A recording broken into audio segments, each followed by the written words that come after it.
Hi everyone, আজ আমার সাজানো আছে রিসরা, অনেকটা দূর। আর সঙ্গে আছে আজকে আবার আমার রায়সোনার বার্থডে। তো আমার মনটা তো পড়ে থাকবে স্বাভাবিক রায়সোনার বার্থডে ওখানে। আর যেহেতু আমার রিসরায় কাজ এখান থেকে অনেকটা দূর, প্রায় 30 কিলোমিটার দূর মনে হয়, জানি না কিলোমিটার কত আমি। তো আমার যেহেতু আস্তে আস্তে মিনিমাম 9টা থেকে 9:30 বাজবে, তাই জন্য আমি আজকে একেবারেই ড্রেসটা পরে যাব আর একটু মেকআপ করে চলে যাব একেবারে। যদিও আমি সাজাতে গেলে এত কিছু সাজি না, তবে আজকে সাজুগুজু করে যেতে হবে, কারণ রাত্রির হয়ে যাবে। আর এসে যদি আমি সাজুগুজু করতে যাই তাহলে রায়সোনার বার্থডে লোকজনই চলে যাবে, আমার সাথে আর কারোর দেখা হবে না। তাই জন্যই ঠিক করলাম একেবারে আমি এখনই সাজুগুজু করে চলে যাই। চুল আমি ক্লিপিং শিবেলে কিছু করি না, বোটক্স করানো ছিল পুজোর সময় গত বছর, সেটা নষ্ট হয়ে গেছে, নিচের চুল বড় হয়ে গেছে, দেখতে খারাপ লাগছে। তাই হালকা একটু ক্লিপিং করে একটা ক্যাচার মেরে চলে যাবো আর ড্রেসটা পরে নেব। চলো দেখা যাক কেমন আমি সাজুগুজু করি, তোমাদের সাথে লাস্ট শেয়ার করছি। টেক্সট করে নিয়েছি।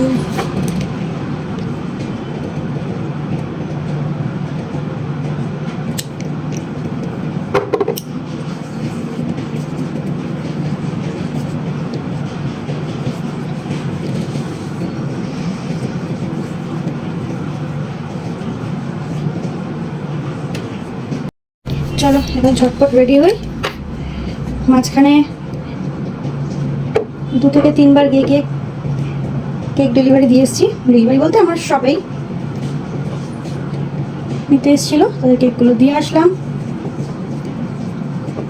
একটা থিম কাপ কেকের সেটের অর্ডার ছিল, পরে আমি তোমাদের সাথে শেয়ার করব। আর কিছু কাপ কেকস গেল, নর্মাল যে কাপ কেকস রেডি থাকে সেগুলো নিতে এসেছিলো। আর প্রেস্টির অর্ডার ছিল, প্রেস্টি নিয়ে চলে গেল। আজকের আমার কেক শপ বন্ধ থাকবে, পার্লারও বন্ধ থাকবে, আমি তো থাকবো না।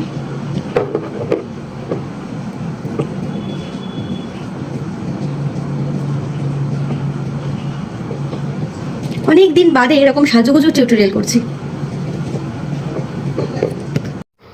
তো ভিডিওটা যাতে খুব বেশি বড় না হয়ে যায় সে কারণে কিন্তু আমি একটু ফাস্ট ফরওয়ার্ড করে নিয়েছি ভিডিওটা, যাতে তোমাদের দেখতে একটু সুবিধা হয়। তো যা কিছু অ্যাপ্লাই করবে না কেন ফ্যান দিয়ে খুব ভালো করে শুকিয়ে নেওয়াটা খুব জরুরি এই গরমকালে। তো সেটাই আমি করে নিয়ে সপারেলের একটা প্যালেট থেকে হালকা করে কনসিল করে নিয়েছি। তারপরে দেখো আমি হুডা বিউটির একটা ফাউন্ডেশন দিয়ে সঙ্গে আমি একটু ইংলট মিশিয়ে নিয়েছি, নিয়ে আমি ফাউন্ডেশনটা লাগিয়ে নিয়েছি। খুবই পাতলা করে আমি কাজ করতে ভালোবাসি, তো আমি খুব বেশি ফাউন্ডেশন ইউজও করি না, তো তাও করেছি আজকে একটু। দেখো অনেকটাক্ষণ থাকবে সেই বুঝে করেছি। আর আমি আজকে যখন করছি এই ফাউন্ডেশনটা, আমি যখন ক্রিয়েট করছি মেকআপ লুকটা, তখন বাজে সকাল 11টা। আর আমি কিন্তু এই মেকআপটা নিয়েই রাত্রির 1টা পর্যন্ত ক্যারি করেছি। আর সেটারও একটা ছোট্ট ক্লিপ তোমাদের সাথে আমি শেয়ার করে দেবো লাস্টে, যে দেখবে আমার মেকআপটা কিন্তু মোটামুটি ঠিকই ছিল।